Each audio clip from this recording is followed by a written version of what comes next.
Welcome to Ben's Experience. In this video, I will share with you how to create a redirection in SiteGround.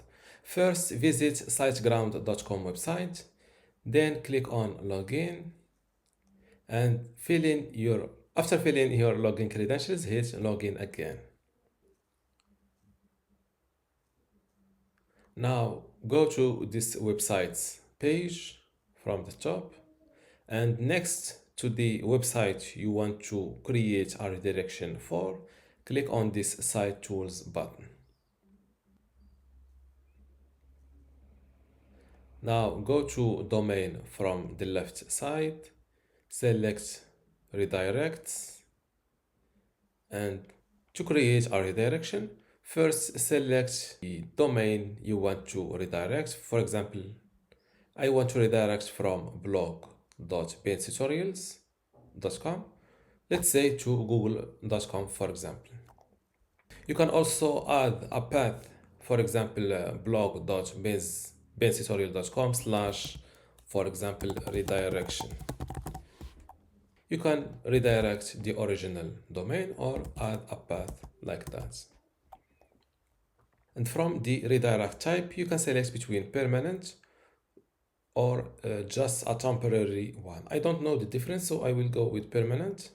And here, set your redirection destination. You can redirect to another website. As you can see, my redirect location must begin with HTTPS. So I will copy it like that and add it just like that. You can redirect to an external website or even your own website. Let's bentutorial.com. You can also redirect to your own to another page of your own website.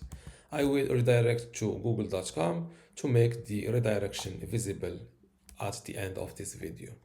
Now make sure your original or your domain is well selected. The path is correct if you use one. The redirection type will go with permanent, and your destination. Let's hit this create button. Now the redirection for this address is created successfully. This is it. Let's give it a visit.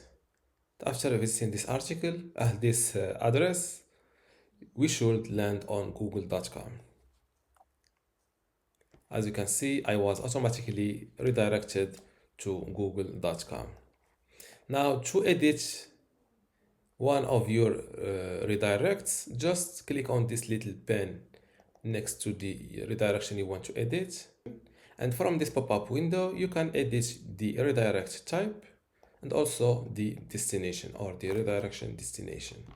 And you can also delete it just like that. Confirm. And my redirection is deleted. And this is how to create a redirection in SiteGround. If you still have a question, leave it in the comments below. And don't forget to give this video a like. Thank you.